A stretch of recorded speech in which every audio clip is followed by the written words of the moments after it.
안녕하세요. 책 읽어주는 여자 에젤 강미경입니다.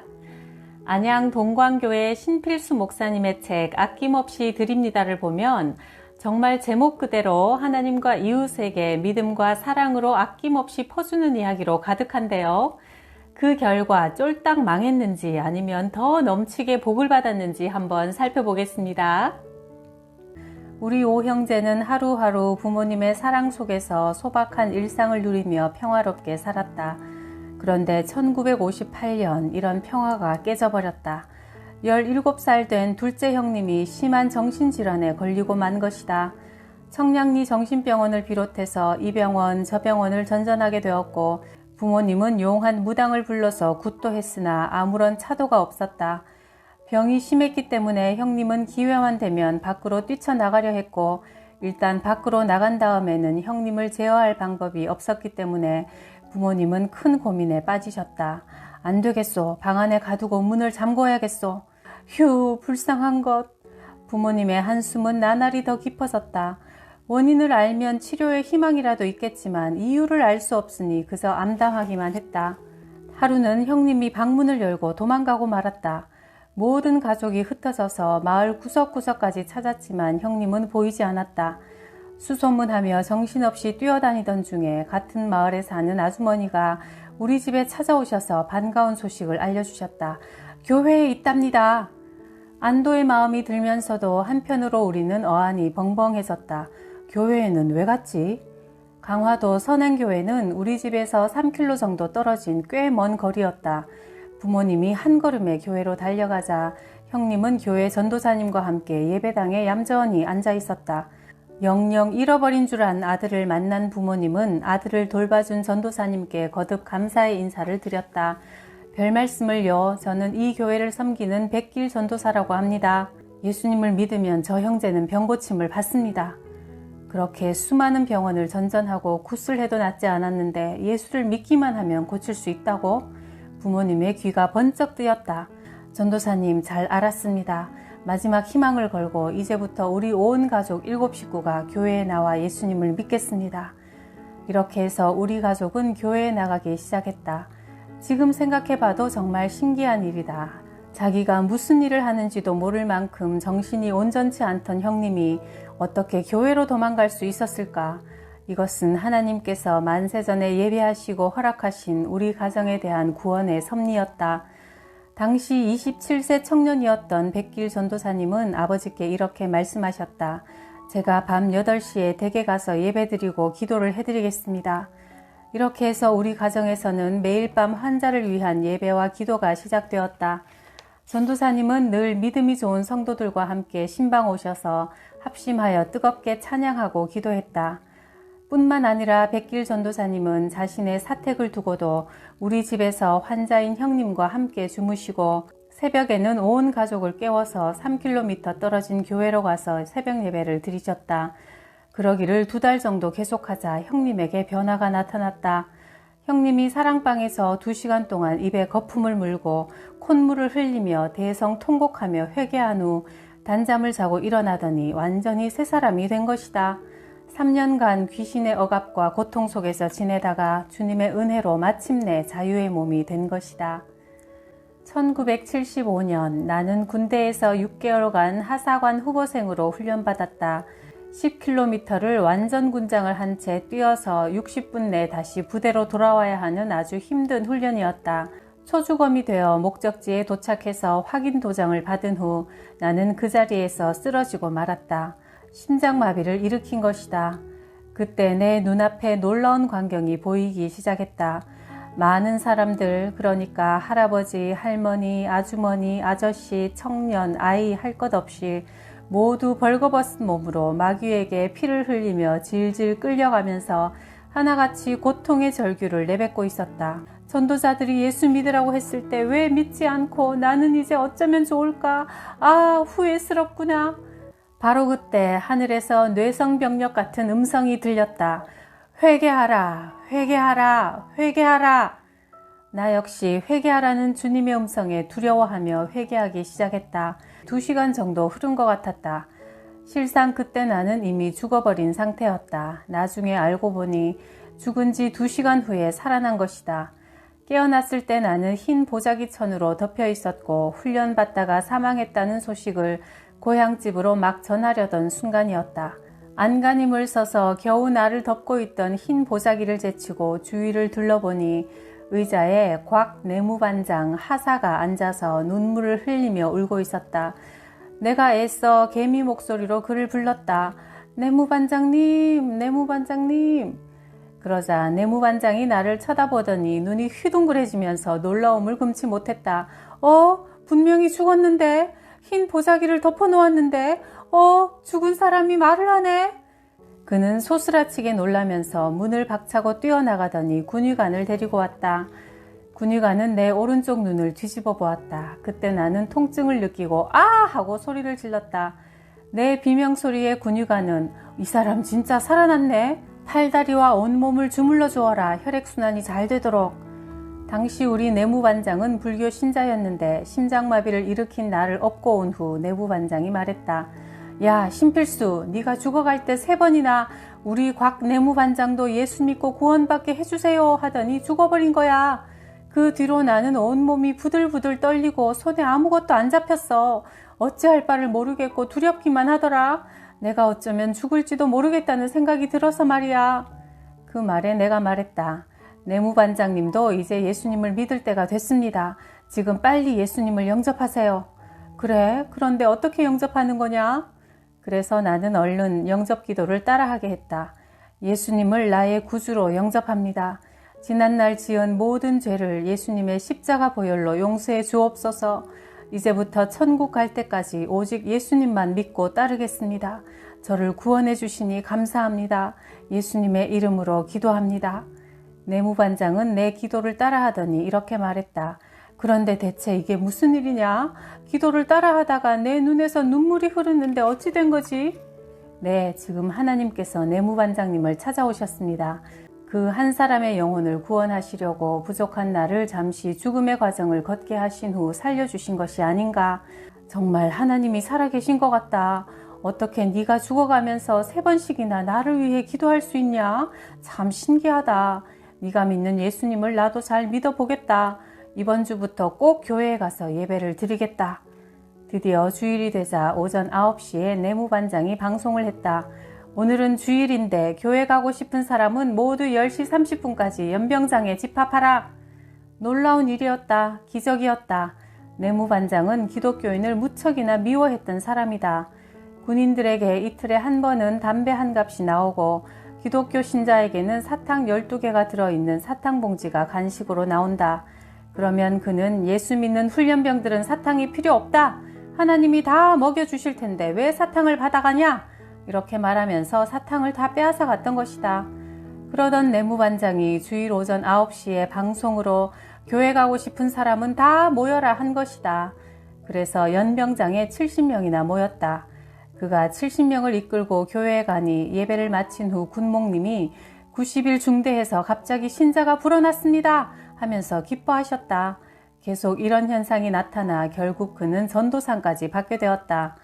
그 후 많은 세월이 흘러 나는 목사가 되어서 전라남도 완도에 부흥회를 인도하러 갔다. 3박 4일간의 부흥회를 마치고 어떤 분이 다가와 이렇게 말했다. 신필수 목사님이 부흥회를 인도하신다는 소문을 듣고 군대에 있을 때 죽어가면서도 나를 향해 3번이나 예수 믿고 구원받게 해달라고 하던 훈련병이 아닌가 궁금하여 교회에 오게 되었습니다. 그 훈련병 신필수 목사님 맞으십니까? 네, 바로 접니다. 나는 반가워하며 그를 포옹했다. 저는 지금 완도교회 집사로 섬기고 있습니다. 그래요, 집사님으로 충성하시는군요. 교회의 소중한 전도 일꾼이 되시기를 바랍니다. 아멘! 집사님은 내 말에 큰 소리로 화답했다. 이 사건을 통해 나는 한 영혼을 소중하게 여기시는 하나님의 사랑은 아주 섬세하다는 것을 깨달았다. 이렇게 죽음의 지경에서 전도한 내무반장을 훗날 다시 만나게 되어 하나님께 진심으로 감사드렸다. 이 땅에 사는 동안 믿음으로 선한 싸움을 다 싸우고 저 천국 주님 앞에서 다시 만나기를 소원한다.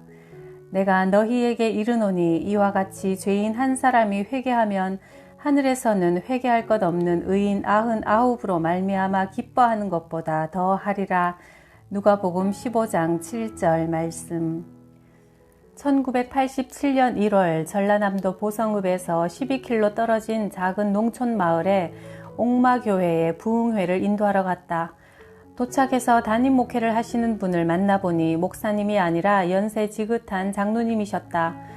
강사님, 우리 교회는 가난한 농촌교회입니다. 목사님과 전도사님들이 생활이 안 되니까 오래 계시지 못해서 제가 여기서 3년째 담임 목회를 하고 있습니다. 강사님, 우리 교회는 한겨울에도 난로가 하나밖에 없고 돈이 없어 푹신한 방석도 준비하지 못해서 성도들이 딱딱한 의자에 앉아 부흥회에 참석해야 해요.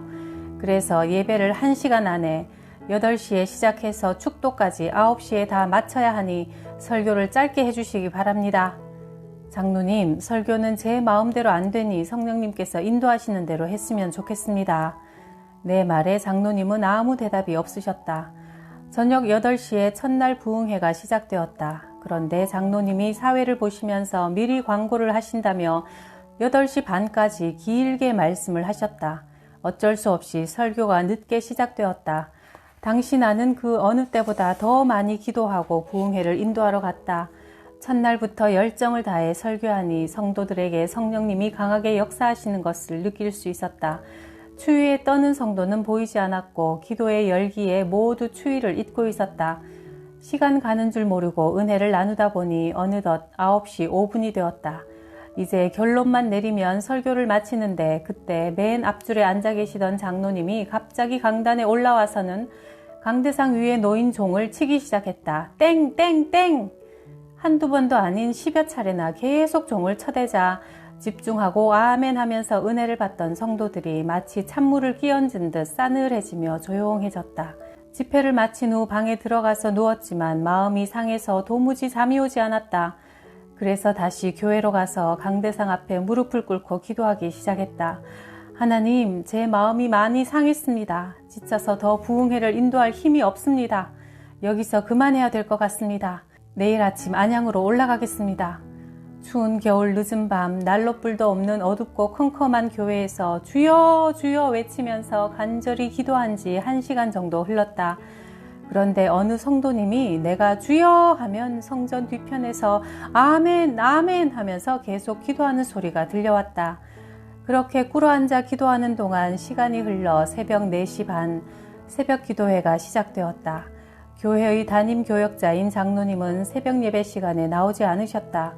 그러나 어젯밤에 은혜 받은 성도들은 거의 다 나와서 열심히 기도했다.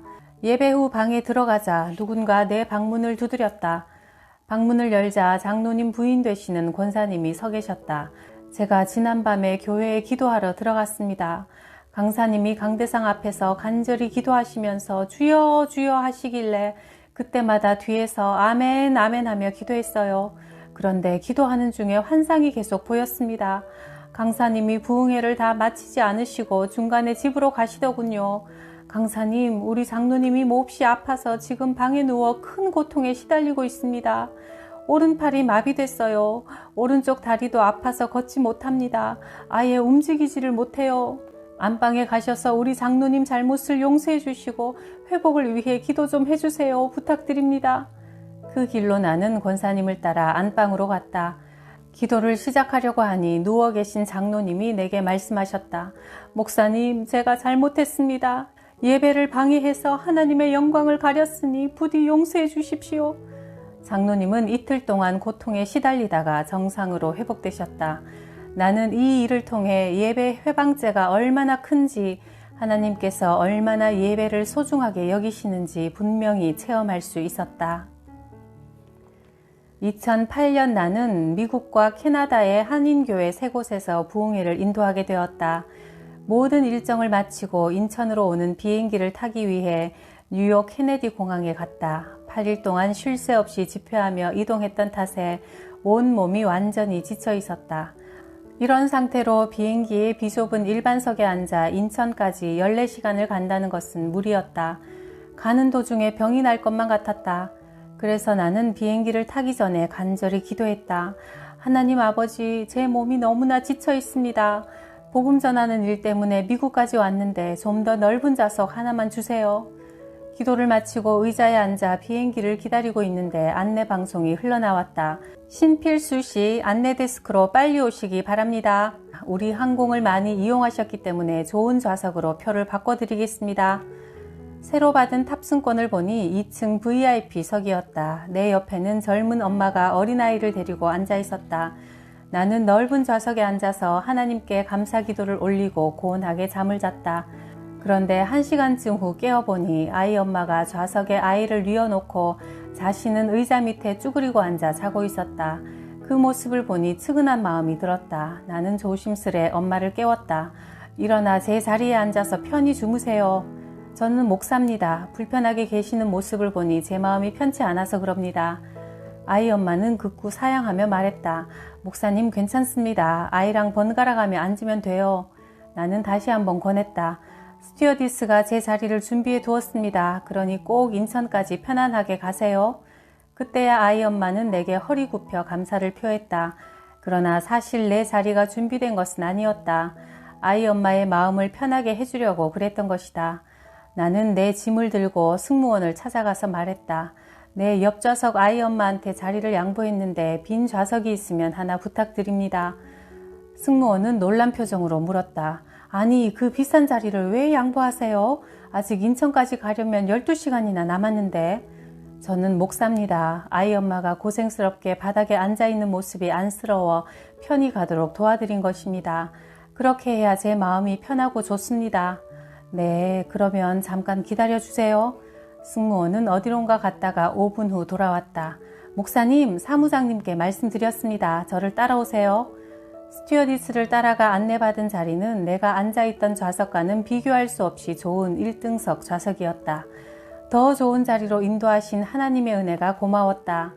비행기가 인천공항에 거의 도착할 무렵 아이 엄마가 선물을 준비해서 나를 찾아왔다. 목사님 덕분에 좋은 자리에 앉아서 편안하게 잘 왔어요. 다시 한번 감사드립니다. 아이 엄마는 가방에서 명함을 꺼내주며 말했다. 저는 뉴욕에 사는데 남편은 대학에서 경제학 교수입니다.